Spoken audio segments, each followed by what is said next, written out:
सो आज का दिन है 3rd of September and I am back. और ये सारे एग्जीक्यूटिव ट्रेड्स एक्चुअली फोन से करे गए हैं because till the market was closing मैं बाहर ही था, मैं ट्रैवल ही कर रहा था और टेलीग्राम पे कुछ चीजें शेयर करी थी मैंने और मैं बताया था कि मैं घर पहुंचने वाला हूं और पहुंच के आज एक एनालिसिस वीडियो में जरूर शेयर करूंगा क्योंकि जो स्ट्रक्चर बन रहा है ना भाई, वो भाई बहुत बड़ी तबाही लेके आ सकता है। पिछले वीडियो मैंने इसके बारे में जिक्र किया था, अगर आपने मिस किया है तो वो वीडियो जरूर देखो।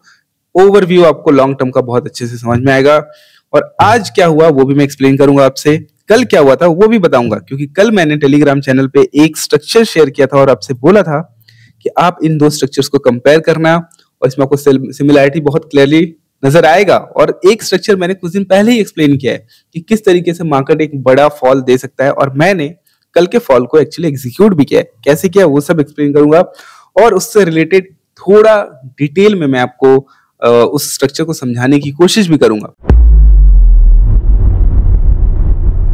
जब क्लोज होने वाला था मार्केट तो ये स्थिति थी क्योंकि मैंने कुछ पोजिशनल ट्रेड प्लान करे थे।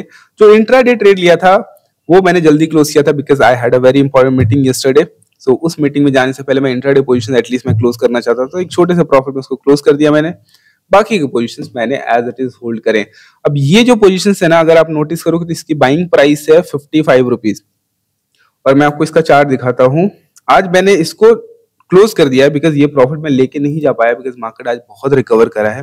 बट इस रिकवरी से कोई टेंशन नहीं है बिकॉज ये रिकवरी और भी बेहतर स्ट्रक्चर बनाने वाला है कल के दिन।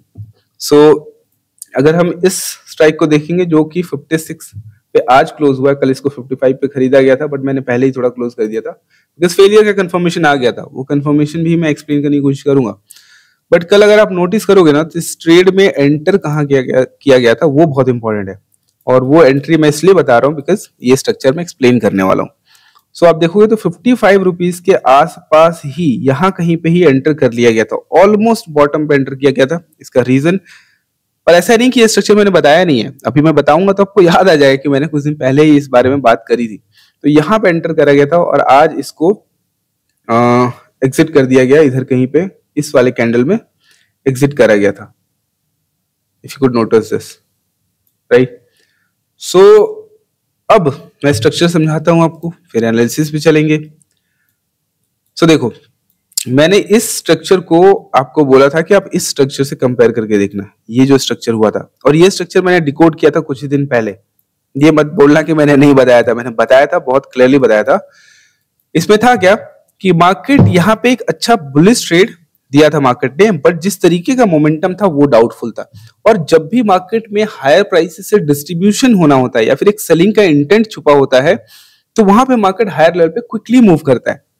इट मे क्रिएट फोमो, आपको ये फोमो भी क्रिएट कर सकता है, ये रिसेंसी बायस क्रिएट करता है। रिसेंसी बायस का मतलब जो इमीडिएट स्ट्रॉन्ग मोमेंट होता है ना, उसके बायस उसका हमारे दिमाग पे स्ट्रॉन्ग इंपैक्ट पड़ता है और हम एक स्ट्रॉन्ग बायस बना के मार्केट में बैठते हैं उस मूव को देख के। और कई बार जो दूसरे साइड की अपॉर्चुनिटीज बनती है वो हम देखते हुए भी कॉन्फिडेंटली उस पर रिएक्ट नहीं कर पाते हैं, जिसको हम रिसेंसी बायस कहते हैं।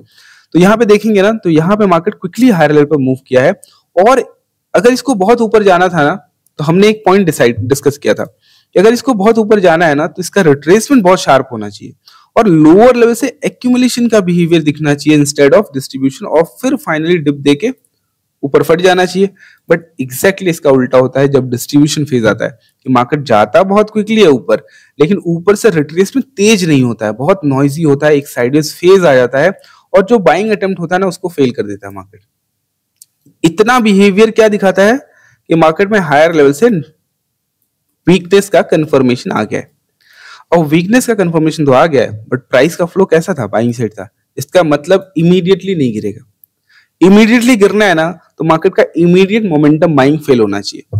तो उस केस पे हमने क्या डिस्कस किया था कि अगर स्विंग रिवर्सल के साथ वीकनेस का कंफर्मेशन आ गया है तो एंट्री का दो तरीका है, या तो मार्केट क्लीन मोमेंटम के साथ ये जो स्विंग रिवर्स किया है उसके हाई को ब्रेक करके फेल करे तो बड़ा मूव आएगा, क्विक मूव आएगा। दूसरा तरीका होता है कि अगर स्विंग रिवर्सल के बाद मार्केट ब्रेकआउट फेलियर वाला सिचुएशन नहीं क्रिएट करता है तो फिर क्या करेगा, market series of higher lows बनाना शुरू करेगा और एक इस तरीके का फॉर्मेशन यहाँ पे फिर से वीक बाइंग का दिखेगा और फिर मार्केट ब्रेकडाउन करके अच्छा मोमेंटम दे सकता है, राइट। कई बार ऐसा भी होता है कि स्विंग रिवर्सल के साथ ज्यादा मार्केट रुकता नहीं है गिरता जाता है। तो ऐसे केसेस में फिर भी हमें अगर मोमेंटम शॉर्ट ट्रेड लेना है, we must wait for a quick momentum buying. यहां तक तो उस केस में नहीं आएगा, बट किसी ना किसी स्विंग हाई के ऊपर ब्रेकआउट करके फेल करके फिर मोमेंटम क्रिएट करेगा। तो इस तरीके से आपको वेट करना चाहिए अगर आप ऑप्शन में मोमेंटम ट्रेड लेना चाहते हैं। सो अब बात करते हैं कल के स्ट्रक्चर की। ये स्ट्रक्चर आपको समझ में आ ही गया होगा, इसको डिटेल में भी ब्रेक डाउन करा था मैंने। अब यहाँ पे ध्यान देना आप कि मार्केट बाइंग फ्लो में था, वीक बाइंग का सिनेरियो था, और मार्केट ओपनिंग के साथ इस पूरे सेलिंग को क्विकली रिवर्ट करा है। मार्केट ने कैसे रिवर्ट करा है? क्विकली रिवर्ट करा है। एक फोमो, एक बायस क्रिएट करने की पॉसिबिलिटी यहाँ पे नजर आ रही है, राइट। और बायस ऐसा भी नहीं कि बाइंग में बहुत सारे लोग जल्दी एंटर कर पाएंगे ऐसे सिचुएशन में। तो जब भी इस तरीके का मोमेंटम बाइंग होता है, इमीडिएट बाइंग होता है, बिना किसी स्ट्रक्चर, ऐसा स्ट्रक्चर बनाए जो कि सस्टेनेबिलिटी को रिप्रेजेंट करता हो। अगर यहाँ से एक ऐसी बाइंग होनी थी जो सस्टेन करने का इंटेंट होता, तो जनरली ये स्ट्रक्चर शायद मैंने नहीं बताया होगा कि अगर वीक बाइंग हुई है ना, तो मार्केट सीधा गिरेगा, या तो एक सपोर्ट सस्टेन करने के बाद होल्ड करके ब्रेकडाउन फेलियर के साथ ऊपर निकलेगा, जो कि सस्टेन करता हुआ ऊपर जाएगा, और या तो मार्केट एक सेलिंग को क्विकली रिवर्ट करके डिस्ट्रीब्यूशन फेज में जाएगा, स्विंग रिवर्स करेगा, हायर लेवल पे होल्ड करता हुआ गिर जाएगा, या तो ब्रेकआउट फेलियर के साथ गिर जाएगा, जैसा अभी हमने डिस्कस किया। अब यहाँ पे वही चीजें हुई हैं, बहुत डिटेल में नहीं घुसते हैं, सीधा सीधा बात करते हैं यहाँ पे कि मार्केट ऊपर जाने के बाद शार्प रिट्रेसमेंट नहीं आया, ताकि एक्यूमुलेशन के बाद फिर से कंटिन्यूएशन हो। मार्केट हायर लेवल से थोड़ा सा गिरा और साइडवेज हो गया। इस साइडवेज होने के बाद मार्केट ने क्या किया है, इस छोटे से बाइंग अटेम्प्ट को रिवर्स कर दिया है, इस बाइंग को रिवर्स कर दिया। तो यहाँ पे साइन ऑफ वीकनेस क्लियरली आ गया है। अब यहाँ से क्या पॉसिबिलिटी है कि मार्केट यहाँ पे साइडवेज हो जाए, एटलीस्ट एक हायर लो बनाए, और उसके बाद ब्रेकडाउन के साथ नीचे आ जाए, या फिर जहां से रिवर्सल हुआ है उसके ऊपर का ब्रेकआउट फेलियर करे और डंप हो जाए। और इसीलिए ये ऑप्शन तो मिला नहीं, तो ब्रेकआउट फेलियर जैसे ही हुआ, उसके बाद जैसे ही यहाँ मार्केट मिला मुझे, मैंने यहाँ पे शॉर्ट कर दिया अपने पोजिशनल वाले। बाकी जो इंट्राडे में शॉर्ट किया था उससे मैं जल्दी निकला, बिकॉज मीटिंग थी। अब इसका प्रॉफिट तो मैं ले नहीं पाया, क्योंकि इतने बड़े मोमेंटम के बाद आज के दिन जो क्या हुआ है, पूरी रिकवरी हो गई। एक्सपेक्टेशन था कि मार्केट साइडवेज रह सकता है, इतना स्ट्रॉन्ग रिकवरी देगा, ये एक्सपेक्टेशन नहीं था। और हमने, अगर आप पुराने व्यूअर हो तो हमने एक बार डिस्कस करी है पास्ट में कि जब भी मार्केट में एक्सट्रीम वॉलेटिलिटी दिखती है, नेक्स्ट डे का जो इजीएस्ट ट्रेड पॉसिबिलिटी होता है, ज्यादातर केसेस में, हर केस में नहीं होता है, जैसे आज नहीं हुआ, ज्यादातर केसेस में क्या होता है, मार्केट साइडवेज एक्सपेक्टेड होता है, क्योंकि प्रीवियस डे का वॉलेटिलिटी बहुत स्ट्रॉन्ग है। और ऐसे केसेस में हम सिंपल एक काम करते हैं कि फर्स्ट हाफ का रेंज आइडेंटिफाई करते हैं, और फर्स्ट हाफ के रेंज में जो भी सपोर्ट और रेजिस्टेंस वैलिडेट होता है, जैसे मार्केट में यहाँ पे इस सेलिंग के बाद मार्केट में एक हायर हाई बना, तो एक सपोर्ट वैलिडेट हो गया। सिमिलरली यहां से एक रेजिस्टेंस क्रिएट हुआ, तो एक रेजिस्टेंस वैलिडेट हुआ, और इसके ऊपर का भी एक हाई है, तो मेजर रेजिस्टेंस ये हो गया। अब मैं क्या करता हूं, सिंपली इस रेंज के ब्रेकआउट फेलियर को ट्रेड करता हूं, क्योंकि मोस्ट ऑफ द केसेस में क्या होता है, ब्रेकआउट फेल होके सपोर्ट तक चला जाता है मार्केट, और ओवरऑल डे रेंज में क्लोज हो जाता है। ज्यादातर केसेस में आप यही देखेंगे। तो सिंपल सा सेटअप यहाँ पे जो मैं फॉलो करता हूँ कि एक बार ब्रेकआउट हो जाने दो, ब्रेकआउट होने के बाद जो भी रिजेक्शन होगा, उसके बाद जो कंटिन्यूएशन अटेम्प्ट होगा, उसके नीचे शॉर्ट कर देंगे। तो I took a short trade somewhere around here. आज के दिन जो शॉर्ट करा था, सेंसेक्स में शॉर्ट करा था, वो अच्छा मोमेंटम दिया, अच्छा प्रॉफिट भी दिखा, बट इवेंचुअली ये होल्ड करता हुआ इस सेलिंग को फेल करके मार्केट ऊपर चला गया। तो इस पॉइंट तक ये क्लियर था कि मार्केट यहां से डे लो तक चला जाएगा। I would hold the trade till here, जिसमें क्योंकि हमने एक ब्रेकआउट फेलियर के सिचुएशन को कंसीडर करते हुए ट्रेड लिया है, तो अगर मार्केट वापस इस एरिया में आ जाता है तो ये पूरा का पूरा सिनेरियो ही इनवैलिडेट हो जाएगा। अच्छा, आपने नोटिस किया होगा कई बार हम ट्रैप इनवैलिडेशन का वेट करते हैं, जिसको हम स्ट्रेंथ का साइन मानते हैं, और उस डायरेक्शन में ट्रेड लेते हैं, राइट। इससे पहले के ट्रेड से अगर आपने ध्यान दिया होगा तो हमने इससे पहले भी बात करा था कि मार्केट में जो ट्रैप पॉसिबिलिटी अगर वो वैलिड रहता है तो बाइंग साइड का ट्रेड लेंगे, इनवैलिडेट हो जाता है तो फिर बाइंग साइड का ट्रेड हम नहीं लेंगे। उसके पहले भी हमने ऐसे कई सारे केसेस डिस्कस किए थे जहां पे हमने ट्रैप का पॉसिबिलिटी यहाँ पे रखा था। जब तक ये ट्रैप वैलिड है हम बाइंग साइड का ट्रेड कंसीडर करेंगे, ट्रैप इनवैलिडेट हो जाएगा तो फिर आप सेल साइड का ट्रेड ढूंढोगे। तो यहाँ पे यही एक्सपेक्टेड था कि ये ट्रैप इनवैलिडेट नहीं होगा और ट्रैप सही है और मार्केट नीचे की तरफ प्रोसीड करेगा। बट जब मार्केट यहाँ पे आ गया जब मार्केट यहाँ पे आ गया तो ये ट्रैप इनवैलिडेट हो गया। अब कोई लॉजिक नहीं बनता है यहाँ पे शॉर्ट साइड का ट्रेड फिर से अटेम्प्ट करने का। तो मेरे जो स्टॉप लॉसेस थे वो थोड़े देर से हिट हुए, बिकॉज यहाँ पे थोड़ा सा डाइवर्जेंस था प्राइस में, बट वो स्टॉप लॉस हिट हो गया। अब जैसे इंट्राडे का स्टॉप लॉस हिट हुआ, मैंने अपने पोजिशनल भी काट दिए क्योंकि ट्रैप इनवैलिडेट हो गया है। अब ये जब तक इस हाई को ब्रेक नहीं करेगा फिर से नया अच्छा सेलिंग का सेटअप मिलना मुश्किल है। तो फिर पोजिशनल ट्रेड को और लॉस में लेके जाने का कोई मतलब नहीं था, तो ब्रेक इवन से पहले ही मैंने उसको एग्जिट कर दिया। अब यहाँ पे जो लॉसेस हुए थे इस पर्टिकुलर ट्रेड में, उसके लॉसेस को ऐसा लग रहा था कवर हो जाएगा, एक छोटे से रिस्क के साथ ट्रेड करते हैं, जो कि हिट हो गया असल। बट फाइनली कंफर्मेशन आया और छोटे पोजीशन से, क्योंकि मैं लॉसेस बढ़ाना नहीं चाहता था, और छोटे से पोजीशन से एक ट्रेड लिया गया दैट वर्कड रियली वेल। और छोटी सी क्वांटिटी में ही कुछ क्वांटिटी एग्जिट कर दिया, कुछ क्वांटिटी को लेट से एग्जिट किया, और अपना डे ब्रेक इवन पे मैंने क्लोज किया। अब ये थी पूरी कहानी और ये स्ट्रक्चर की कहानी थी।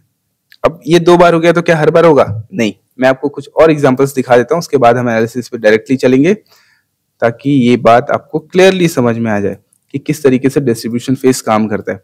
अब जैसे यहाँ पे मार्केट में बाइंग फ्लो है, मार्केट बाइंग साइड है, यहाँ पे अगर आप ध्यान दोगे तो मार्केट यहाँ पे सेलिंग साइड जाना शुरू करता है, और एक मोमेंटम बाइंग के बाद फिर से मार्केट साइडवेज हो जाता है हायर लेवल पे। इस साइडवेज फेज में देखोगे तो इस फॉल के बाद मार्केट यहाँ से सपोर्ट होल्ड कर रहा है, फाइनली सपोर्ट तक मार्केट पुश हो जाता है। इस सपोर्ट पे पुश होने के बाद जो मार्केट बाइंग साइड जा रहा है, इस हाई को ब्रेकआउट के बाद मार्केट ने फेल करा है, और इवेंचुअली मार्केट में अगले दिन गैप डाउन आया है। जरूरी नहीं है कि हर बार मार्केट गैप डाउन से आए, सेम डे भी फॉल हो जाता है अगर टाइम रहता है तो, या फिर अगले दिन फॉल हो जाता है।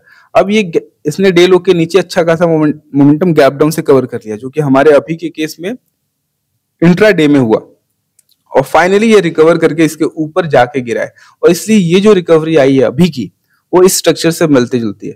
इसका मतलब ये रिकवरी इसके ऊपर जाने के बाद अगर फेलियर फिर से कंफर्म करता है, जरूरी नहीं है इसी रेजिस्टेंस को यूज करेगा, और भी रेजिस्टेंस है जो मैं आपको बताऊंगा अभी, उसके बाद फिर कंटिन्यूएशन बहुत अच्छा होने के चांसेस बहुत ज्यादा रहेंगे। ऑलराइट, सो ये एग्जांपल एक्सप्लेन करने से पहले मैं आपको याद दिला दूं कि पिछले वीडियो में हमने डिस्कस करा था अबाउट द नेक्स्ट बैच, क्योंकि पहला बैच ऑलमोस्ट ओवर होने ही वाला है, और उसके 1-2 सेशन ही बाकी है। उनमें से एक टॉपिक जो आज हम इस वीडियो में डिस्कस कर रहे हैं ये कवर कर देगा, और इसको तो हम डिटेल में और उनके साथ डिस्कस करेंगे ही, बट ये टॉपिक उनके लिए भी है, और डिटेल में उनके साथ हम सैटरडे संडे या किसी दिन लाइव जाके करेंगे डिस्कशन।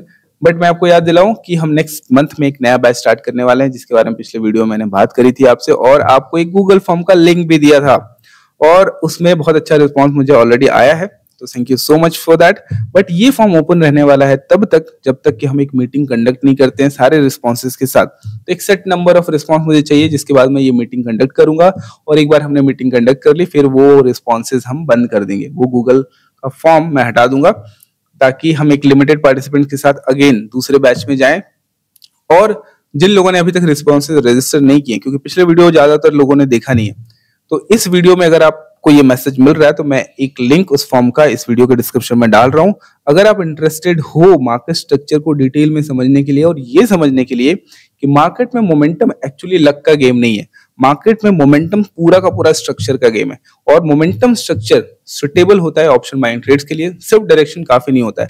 तो उन स्ट्रक्चर्स, उन स्पेसिफिक स्ट्रक्चर्स को अगर हम ठीक से प्लान कर सकते हैं तो we can stay away from the market when the momentum kicks in, उसके जस्ट पहले हम एंटर करते हैं। तो वो सिचुएशन को अच्छे से समझने के लिए, एनालाइज करने के लिए आप मेरा बैच कंसिडर कर सकते हो। इंटरेस्टेड है अगर आप लॉन्ग डिस्कशंस में 2 घंटे 3 घंटे की क्लासेस करते हैं, बहुत छोटे छोटे बारीक डिटेल्स को हम एग्जांपल्स के साथ समझने की कोशिश करते हैं वहां पे, अगर आप उसमें इंटरेस्टेड हो तो वो फॉर्म आप जरूर भर देना। बहुत ही थोड़े से डिटेल्स मांगे हैं मैंने आपसे, एक बार वो रिस्पॉन्सेज, जो नंबर ऑफ रिस्पॉन्स मुझे चाहिए वो कंप्लीट हो गया, then I will close the entry further, और बाकी मीटिंग में सारी बातें डिस्कस करेंगे। ऑलराइट, तो ये लास्ट एग्जांपल मैं इस टॉपिक से रिलेटेड एक्सप्लेन करता हूँ, बाकी आप ढूंढना, आपको बहुत सारे एग्जांपल मिलेंगे। यहाँ पे अगर आप देखोगे तो मार्केट प्रीवियसली हायर लेवल पे जा रहा है, और हायर लेवल से थोड़ा सा साइडवेज या वीकनेस का बिहेवियर दिखने लगा है, और अगले दिन मार्केट ओपनिंग में ही सीधा नया हाई लगा देता है, राइट। हाई लगाने के बाद मार्केट में क्विक रिट्रेसमेंट नहीं आता है, मार्केट रेजिस्टेंस क्रिएट होता है, साइडवेज हो जाता है, और साइडवेज होने के बाद फाइनली मार्केट इस रेजिस्टेंस के बाद जो सपोर्ट लेता है उस सपोर्ट को पूरी तरीके से रिवर्स कर देता है, और ये यहाँ पे वीकनेस का साइन आपको क्लियरली दिख गया है। अब अगर मार्केट में वीकनेस का साइन दिखा है तो 2 ही तरीका है, जो स्विंग रिवर्स हुआ है उसके हाई ब्रेकआउट फेलियर पे आप डायरेक्ट एंट्री कर सकते हैं, क्योंकि वीकनेस है, आप फेलियर एक्सपेक्ट कर सकते हैं, बेस्ट प्राइसेस मिल सकते हैं वहां पे। और अगर वो सिचुएशन नहीं मिलता है तो हमें एक अच्छे स्लो बाइंग का फेज के लिए वेट करना चाहिए, अदरवाइज हम फंस जाएंगे। बिकॉज अगर हमने यहाँ पे शॉर्ट किया तो ये एसएल लेके जाएगा। तो इस तरीके के कई एसएल कई बार हिट हो जाते हैं। कई बार तो मार्केट छोटा सा एक बाउंस देके होल्ड करके गिर जाता है, बट कई बार ये फेज लंबा चलता है, उसके बाद मार्केट गिरता है। और इसलिए ऐसे सिचुएशन में क्या करना है, जब तक कोई ट्रेंड लाइन ना दिखे, जब तक कोई हायर लो ना दिखे, तब तक आप ट्रेड नहीं ले सकते। इसलिए अगर आप सपोर्ट को मार्क करते हैं और आप मार्क करेंगे नियरेस्ट स्विंग हाई का, तो या तो आप ब्रेकआउट फेलियर पे एंटर करोगे, या फिर एक अच्छे खासे कंसोलिडेशन के बाद जब ब्रेकडाउन हो रहा होगा वहां पे एंटर कर सकते हो, या उसके कंटिन्यूएशन पे एंटर कर सकते हो। एक्सपेक्टेड होता है कि डे लो ब्रेक होके मार्केट थोड़ा और नीचे जाता है। सो ये सेम सिचुएशन है, मार्केट डायरेक्टली ऊपर गया, रेजिस्टेंस क्रिएशन के साथ साइडवेज हुआ, एक स्विंग रिवर्स करा और हायर लो के साथ मार्केट नीचे की तरफ प्रोसीड करा। ऐसे बहुत सारे एग्जांपल आपको बुलिश मार्केट में भी दिखेंगे, जहां पे मेजर प्रॉफिट बुकिंग का सिनेरियो बन रहा होता है, या फिर मार्केट बुलिश से सेलिंग फेज में जा रहा होता है, वहां पे भी ये फेज आपको जरूर देखने को मिलेगा, ज्यादातर केसेस में मिलता है। अब बात करते हैं हमारे आज के एनालिसिस के बारे में। थोड़ा सा शॉर्ट रखेंगे क्योंकि इसके बारे में डिटेल में मैं पिछले वीडियो में ऑलरेडी बात कर चुका हूं। सिर्फ कल के बारे में बात करते हैं कि कल क्या सिचुएशन रह सकता है, बट उससे पहले एक छोटा सा एविडेंस मैं आपको दिखा देता हूं कि इस पूरे फेज में जो बेस्ट सेलिंग मोमेंटम कहां पे मिला है। तो आपको इजिली आप नोटिस कर सकते हो कि जो बेस्ट सेलिंग फेज है ये है, बेस्ट सेलिंग फेज है ये है, और अभी का जो बेस्ट सेलिंग फेज है वो ये है। तो ये 3-3 डेज के तिगड़ी बना बना के जो मार्केट गिर रहा है, ये सबसे अच्छा बिहेवियर है मार्केट के लिए। और ऐसा पास्ट में बहुत बार हुआ है, वो सारी बातें भी मैंने पिछले वीडियो में मेंशन करी हैं। सो इसको करते हैं डिलीट, और ये फॉल कहां पे ट्रिगर होता है, कैसे ट्रिगर होता है वो समझते हैं। तो यहाँ पे ध्यान देंगे आप, तो ये इनिशियल सेलिंग फेज जब सेलिंग शुरू हुआ था तो हमने एक छोटा सा ट्रेड इनफैक्ट एग्जीक्यूट किया था। अगर आपको ध्यान होगा तो आप याद कर लोगे बड़े इजीली इस बात को कि हमने यहाँ पे एक पोजिशनल शॉर्ट ट्रेड प्लान किया था। वी डिडंट मेक मनी, उसके रीजंस अलग है, वो आप वीडियो में देखा होगा आप तो आपको पता होगा।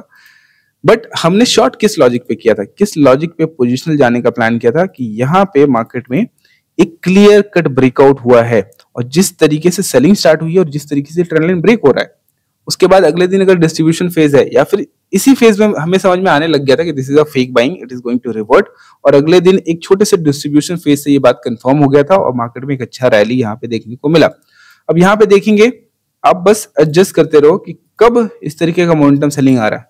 तब आ रहा है जब भी मार्केट में कोई ब्रेकआउट फेल हो रहा है, क्योंकि फेलियर एक तरफ के लोगों को ट्रैप करता है और इसलिए पैनिक एग्जिट के चक्कर में मोमेंटम कंटिन्यू होता है बहुत फास्ट तरीके से, और वो सबसे अच्छा मोमेंटम क्रिएट करता है मार्केट में। तो remember, failure gives you the best momentum in the market. उसके अलावा स्ट्रेंथ कंफर्मेशन ये सारी चीजें भी हैं, बट फेलियर का कोई जवाब ही नहीं है मोमेंटम के केस में, और इसलिए फेलियर अक्सर ऑप्शन बाइंग को सबसे ज्यादा सूट करता है। और फेलियर के बहुत सारे वेरिएशन है, उनको आप स्टडी कर सकते हो। सो यहाँ देखेंगे, पहला हमने देखा कि मार्केट ने एक ब्रेकआउट फेलियर के साथ मोमेंटम बहुत अच्छा मिलता है। सेकंड सिचुएशन में क्या हुआ है, फिर मार्केट यहाँ से सेलिंग साइड सस्टेन कर चुका है, अब मार्केट हायर लेवल पे जा जाके सेल हो रहा है। बट जब भी मार्केट में रिट्रेसमेंट एक हायर हाई के फॉर्मेशन में होता है तो वहां पे कंटिन्यूएशन की पॉसिबिलिटी अच्छी रहती है, क्योंकि जो वेव फॉर्मेशन का तरीका है वो इस तरीके से होता है कि मार्केट अगर लोअर लो लगाता है और एक बाइंग को रिवर्स करता है तो यहाँ से एक ट्रेंड रिवर्सल का सिचुएशन बनता है, राइट। क्योंकि मार्केट में नॉर्मल रिट्रेसमेंट एक लोअर लो के फॉर्म में होता है, फिर ट्रेंड को कंटिन्यू कर जाना चाहिए, ये जनरली हम पढ़ते हैं, बट ये आधा सच है। जो चीजें मैं एक्सप्लेन करता हूं उसमें ये होता है कि अगर मार्केट में रिट्रेसमेंट आया है और सपोर्ट सस्टेन करने के बाद फाइनल ब्रेकडाउन फेलियर होता है तो बड़ा ट्रेंड कंटिन्यूएशन होता है। बट अगर नॉर्मली ये बात करें तो एक अगर लोअर लो बनता है, एक बाइंग स्विंग रिवर्स होता है, तो यस यहाँ से वीकनेस का कंफर्मेशन आता है। अब इसके बाद जब भी मार्केट में बाइंग साइड का हायर हाई का रिट्रेसमेंट होगा, पिछला हाई ब्रेक होगा, तो एक छोटा सा ब्रेकआउट फेलियर का सिनेरियो भी बनता है और यहाँ से मार्केट का मोमेंटम थोड़ा सा फास्ट होता है, और इसलिए इस तरीके के कंटिन्यूएशन भी अच्छे होते हैं। तो अगर आप यहाँ ध्यान दोगे तो यहाँ पे ये जो रिट्रेसमेंट हुआ एक हायर हाई के फॉर्मेशन में हुआ है, और फिर गैप अप के साथ मार्केट ने इस हाई का ब्रेक करा है और गिर गया है, राइट। तो जब भी मार्केट में यहाँ पे देखेंगे तो इस फॉल के अगेंस्ट में रिट्रेसमेंट कैसा हुआ, एक हायर हाई बनने वाला है, बना नहीं है, बट हायर लो यहाँ पे मिल गया, एक बाइंग आया है, मार्केट रुका और एक बाइंग आ रहा है। कल के दिन पॉसिबिलिटी बहुत हाई है कि हम गैप अप ओपन होने वाले हैं, जिससे कि ये हायर हाई का फॉर्मेशन पूरा हो जाएगा। अब इस हायर हाई के फॉर्मेशन के बाद क्या मार्केट डायरेक्ट गिरेगा या कोई और भी रीजन है जहां तक जाना बाकी है, वो मैं 5 मिनट के टाइम फ्रेम पे आपको एक्सप्लेन करता हूं। बट उससे पहले एक इंटरेस्टिंग ऑब्जर्वेशन है, उसको एक्सप्लेन कर देता हूँ कि यहाँ पे नोटिस करेंगे ना आप अगर कि इस सपोर्ट फॉर्मेशन के बाद देखेंगे जैसे यहाँ पे एक स्ट्रॉन्ग कैंडल आया है, यहाँ पे भी स्ट्रॉन्ग कैंडल आया है और यहाँ पे एक लॉन्ग वीक रिजेक्शन के साथ नेगेटिव कैंडल क्लोज हुआ है। यहाँ पे भी एक अच्छा खासा रिजेक्शन के साथ नेगेटिव कैंडल क्लोज हुआ है। अगला कैंडल यहाँ पे पॉजिटिव है, एक लोअर हाई का फॉर्मेशन है, राइट, एक लोअर हाई का फॉर्मेशन है। अगला कैंडल फिर से इसी रेंज में है और इतना बड़ा गैप अप हुआ है। फिर से लॉन्ग वीक रिजेक्शन कैंडल आया, फिर से आपको कंटिन्यूशन देखने को मिला है और फिर यहाँ से सेलिंग शुरू हुआ है, राइट। तो यहाँ पे क्या हुआ, मार्केट में एक हायर हाई का फॉर्मेशन आया है और एक सेलिंग स्विंग का रिवर्सल हुआ है। यहाँ पे क्या हुआ, हायर हाई का फॉर्मेशन हुआ है और एक सेलिंग का रिवर्सल हुआ। तो ये तो साइन ऑफ स्ट्रेंथ हो गया। अब तो कोई भी लो ब्रेक होगा तो वहां से बाइंग आना चाहिए, हो सकता है, बट आया है क्या, नहीं आया। तो क्लियरली यहाँ पे बहुत बहुत बहुत वीक है मार्केट। और वीकली टाइम फ्रेम पे और मंथली टाइम फ्रेम पे किस तरीके का फॉर्मेशन है वो तो मैं आपको बता ही चुका हूं। तो यहाँ पे देखेंगे तो मार्केट में फिर भी ये सस्टेन क्यों किया है, यहाँ पे हायर हाई के साथ मार्केट क्यों नहीं गिरा है। तो अब ध्यान दो, यहाँ पे इंटेंट बाइंग का है, यहाँ पे न्यूज भी बड़ा है और यहाँ पे एक बड़ा बाइंग आने वाला है। ये हम लोगों ने प्लान भी किया था, इनफैक्ट हम लोगों ने एग्जीक्यूट किया था। बीटीएस ट्रेड यहाँ से लगातार होल्ड कर रहे थे, बट ये जो गैप अप आया वो 3 दिन के लॉन्ग वीकेंड के बाद आया। तो इस दिन पोजीशन फिर कैरी नहीं किया गया था। बैड लक होता है, क्या कर सकते हैं कभी कभी। बट आप ध्यान दोगे ना तो इस रिजेक्शन के बाद ना इमीडिएट ब्रेकआउट नहीं हुआ है, इसके अंदर मार्केट 2 दिन तक रुका है और फिर ब्रेकआउट किया है। तो इस तरीके के लॉन्ग कंसोलिडेशन जोन के बाद मार्केट जनरली थोड़ा सा ज्यादा पुश होता है। बट इस रिजेक्शन के बाद देखोगे ना तो जैसे इसके ऊपर ब्रेकआउट हुआ है, डिस्ट्रीब्यूट हुआ है और मार्केट गिर गया है। तो सिमिलर सिचुएशन यहाँ पे हो सकता है कि मार्केट यहाँ पे बाउंस करा है, रिजेक्ट हुआ और कंटिन्यूएशन हो रहा है। यहाँ पे अगर फिर से रुक के जाता है तो शायद सिचुएशन चेंज हो सकता है, जिसकी पॉसिबिलिटी बहुत कम है, बहुत कम है। चांसेस बहुत हाई है कि ये गैप अप के साथ ओपन होगा और वहां से ही ये सेलिंग साइड का वीकनेस अगर कंफर्म करता है तो फिर वहां से फॉल बड़ा ही होने वाला है। अब चलते हैं 5 मिनट के टाइम फ्रेम पे। सो छोटे टाइम फ्रेम पे अगर हम देखेंगे तो यहां से इस पूरे से बड़े से फॉल के बाद मार्केट में आपको क्या मिला है, तो मार्केट में आपको मिला है हायर लो। इस पॉइंट से जो सपोर्ट एक्टिविटी मार्केट ने दिखाया है और यहां से मार्केट ने एक रेजिस्टेंस एक्टिविटी दिखाया है, उसके बाद आपको हायर लो मिल गया है। तो हमें मिल चुका है हायर लो और हमें मिल चुका है एक रेजिस्टेंस। कल यहाँ पे एक और रीजन था शॉर्ट करने का, वो रीजन भी मैं आपको एक्सप्लेन कर देता हूं। और वो रीजन है ये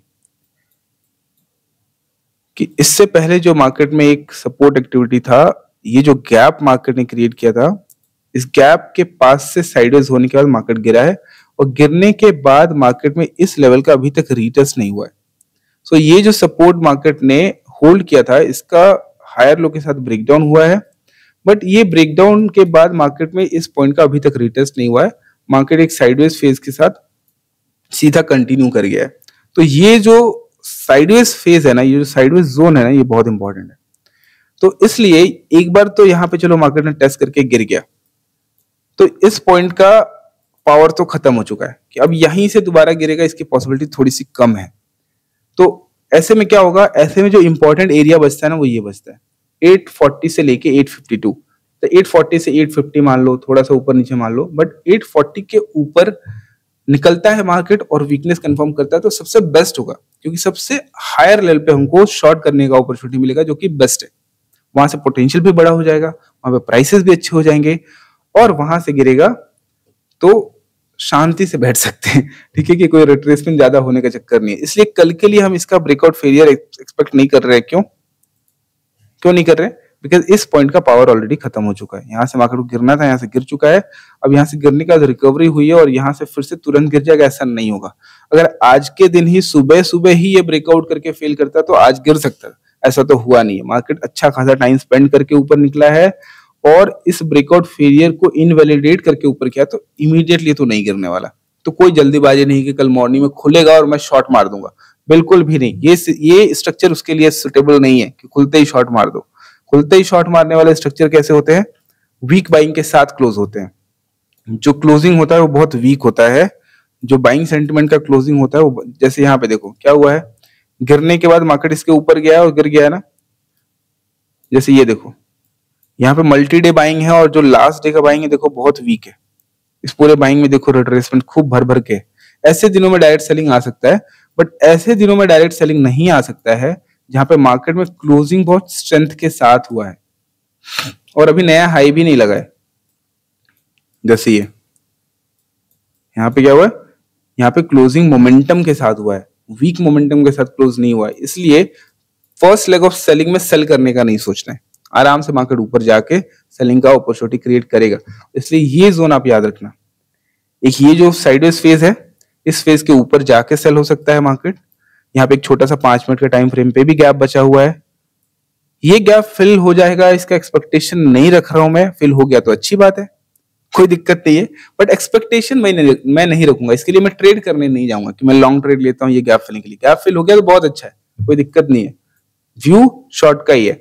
लॉन्ग का ट्रेड लेंगे तो छोटा ट्रेड ले सकते हैं। किस केस में ले सकते हैं, तो अगर मार्केट ओपनिंग के साथ गैप अप खुल के सेलिंग आए या मॉर्निंग के साथ सेलिंग आए, लोअर लेवल पे मार्केट अगर कोई सपोर्ट सस्टेन करेगा, एक सेलिंग को रिवर्ट करेगा, तो वहां से एक छोटा सा बाइंग ट्रेड प्लान कर सकते हैं। लेकिन इस बाइंग में बहुत स्ट्रांग मोमेंटम की पॉसिबिलिटी नहीं है, इस बाइंग में बहुत स्ट्रांग ऑप्शन प्रीमियम में बिहेवियर नजर नहीं आएगा, तो आप केयरफुल रहना। एक्चुअल ट्रेड जो है हायर टाइम फ्रेम के हिसाब से जो मुझे दिख रहा है वो शॉर्ट साइड का बनने वाला है, और शॉर्ट साइड का ट्रेड हो सकता है मैं पोजिशनली प्लान करूं। इससे पिछले दिन का पोजिशनल ट्रेड तो वर्क नहीं किया, but that's okay. Her trade का आउटकम अलग होता है, हर ट्रेड का आउटकम पिछले आउटकम से कोरिलेटेड नहीं होता है। हर बार कोशिश करनी है कि एक ऐसा प्लान बनाया जाए जहां पे हमारा रिस्क छोटा हो और रिवॉर्ड बड़ा अचीव किया सके।